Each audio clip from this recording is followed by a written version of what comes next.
Bienvenue à vous tous. Le sujet d'aujourd'hui, c'est qu'est-ce que le non-soi? Essayer de comprendre d'où vient le non-soi. Et en fait, le non-soi, on nous dit, vient de plusieurs choses, mais surtout de tout ce qui est le conditionnement. Et le non-soi, la définition du non-soi, c'est vraiment toute prise de décision faite avec le mental.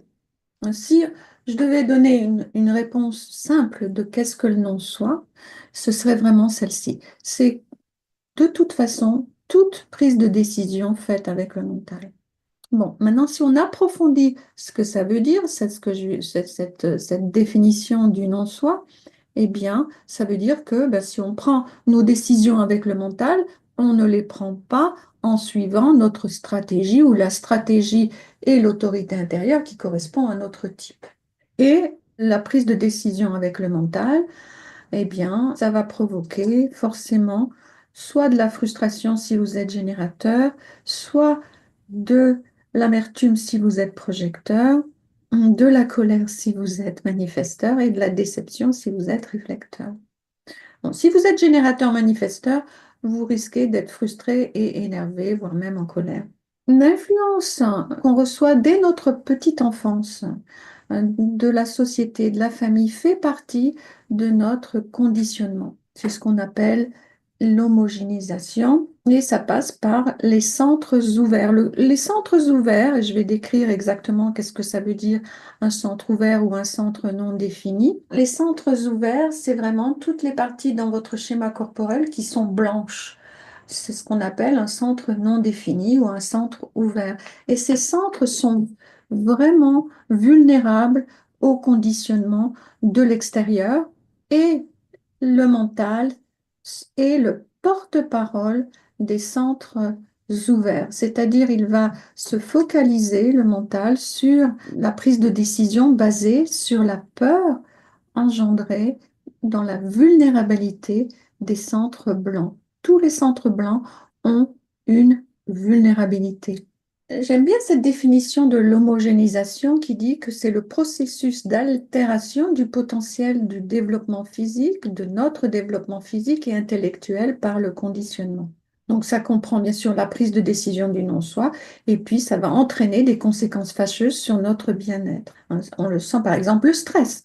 Le stress, c'est peut-être parce qu'on ne sait pas s'arrêter, parce qu'on ne prend pas du temps pour soi, parce qu'on oublie d'aller faire un petit tour dehors quand on pourrait, quand on devrait, mais que le mental dit, ah non, on doit encore travailler, on n'a pas le temps d'y aller. Bon, ce genre de comportement qui paraît simple, hein. Ça c'est très simple finalement à éviter, mais est-ce que c'est forcément facile? Le mental a une emprise énorme sur la prise de décision si nous ne sommes pas vigilants. Et donc, les centres blancs, c'est là où se trouve la vulnérabilité. Et lorsqu'on prend nos décisions avec le mental, eh bien, on essaye de devenir ce que nous ne sommes pas, au lieu d'aller vers une prise de décision basée sur ce que nous sommes, c'est-à-dire en écoutant la stratégie et l'autorité intérieure. Donc, si on fait un petit résumé de ce que je viens de dire, qu'est-ce que le non-soi? Eh bien, il se trouve surtout dans les centres non définis. C'est là où résident les habitudes du non-soi. On va expliquer. Le mental est le porte-parole de ces centres non définis. Non définis et centres blancs, ça veut dire la même chose. Ces centres blancs, ils sont vulnérables à cause de leur ouverture. Ils sont vulnérables au conditionnement et nous sommes tous plus ou moins victimes de l'homogénéisation. Et ce conditionnement vient soit de la famille, de l'entourage et même des transits planétaires. Et ça peut être un challenge, surtout au début du processus de déconditionnement, quand on est tout nouveau. Et c'est pas parce que c'est simple que c'est facile. Ça peut être un challenge de suivre sa stratégie et son autorité intérieure. Les centres blancs sont les centres ouverts. Les centres blancs représentent notre ouverture à la vie et notre vulnérabilité à l'influence des autres. Donc, tous les schémas ont un centre, deux centres, trois centres. Des fois, si on est réflecteur, on a tous les centres blancs, hein, et il n'y a pas un schéma qui est mieux que l'autre. Ça ne veut pas dire, oh, paniquer parce qu'on a tout plein de centres blancs. Non. Les centres blancs ont aussi le potentiel de découvrir la sagesse.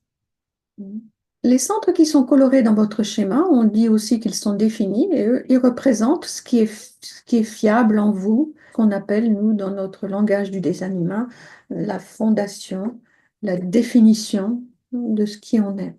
Comment fonctionne un centre non défini? Cette image, elle explique bien le fonctionnement du centre non défini. Tous les centres non définis, surtout si c'est un moteur. Mais bon, en restant simple ici, un centre non défini a tendance à amplifier. Donc, quand il y a amplification, il y a forcément déformation. Donc, ça provoque une réaction, une exagération et forcément un malentendu. Et on va prendre des exemples tout de suite, car je vais vous montrer, je vais illustrer cette amplification, cette déformation, cette réaction exagérée en tentant de prendre des exemples avec chacun des centres blancs. Je vais commencer avec le cœur égaux qui se trouve, c'est le petit triangle ici, le centre du cœur égaux, euh, qui correspond biologiquement à l'organe du cœur, à la vésicule biliaire, à l'estomac, entre autres. C'est déjà pas mal. Et ici, le non-soi, ici, c'est la peur de ne pas être aimé. Donc, il y a cette peur, si je parle de peur, hein, c'est la peur de ne pas être apprécié, de ne pas être aimé. Et aussi, ce centre, il a comme vulnérabilité, ce sont des vulnérabilités. Hein. C'est pas des défauts ou des choses comme ça. Hein. Il n'y a pas de jugement, c'est simplement une vulnérabilité. Le cœur égo non défini, blanc, il a tendance à manquer de confiance en lui. Donc, si vous avez le cœur, le centre du cœur égo non défini dans votre schéma, vous avez tendance à manquer de confiance en vous et automatiquement à vouloir prouver votre valeur en en faisant par exemple une promesse. Je vais prouver que je peux m'engager à faire ce travail, même que moi j'en ai déjà beaucoup de travail, je m'engage à faire ce travail. Je te promets, par exemple, à un collègue je vais t'aider, je vais le faire pour toi, ou en espérant que le collègue va mieux vous apprécier. Mhm. En fait, le fin fond de l'histoire, c'est ça pour le cœur égo non défini. Mhm. Donc, c'est facile de faire une promesse. Le problème, c'est que ce cœur égo, c'est un moteur qui carbure à la force de volonté. S'il est blanc, vous n'avez pas accès à cette force de volonté, à ce carburant de façon consistante. Donc, forcément, vous risquez de tomber en panne d'essence ou de charge électrique comme un moteur qui et c'est là la difficulté. Elle se passe ici. Ce qui peut vraiment faire du mal à votre cœur, à votre estomac, à la longue, si vous faites des promesses à droite, à gauche et que vous n'arrivez pas à les tenir, par exemple, un parent qui fait une promesse à un enfant, mais voilà, il y a un imprévu, on n'a pas pu tenir la promesse. Eh bien, ça met beaucoup de pression sur le cœur et l'estomac de la personne qui a ce centre blanc. Hein. Donc, bien sûr, la solution, la sagesse, puisque j'ai parlé de sagesse tout à l'heure dans le centre, dans tous les centres blancs, il y a une sagesse. Eh bien, ici, c'est de, de pratiquer, par exemple, ce mantra, je n'ai rien à prouver à personne, je m'aime comme je suis, et donc d'éviter de faire des promesses et de ne plus en faire du tout. C'est vraiment la sagesse ici, d'arriver à interagir avec les autres sans faire de promesses. Mais le mental va toujours essayer de dire on devrait faire ceci, on devrait promettre, on devrait s'engager. Ah, mais on devrait. Le second dont je vais vous parler, c'est le plexus solaire, un autre moteur qui se trouve juste à côté, enfin en bas à droite du schéma corporel, un triangle. Et ici, la peur, c'est la peur de la confrontation quand il est blanc. Ici, ce moteur, il a vraiment tendance particulièrement à éponger et amplifier. hein. Par exemple, puisqu'il s'agit ici d'émotions, au niveau du plexus solaire, c'est un moteur qui nous parle, qui est porteur d'émotions, ça correspond au système nerveux, entre autres.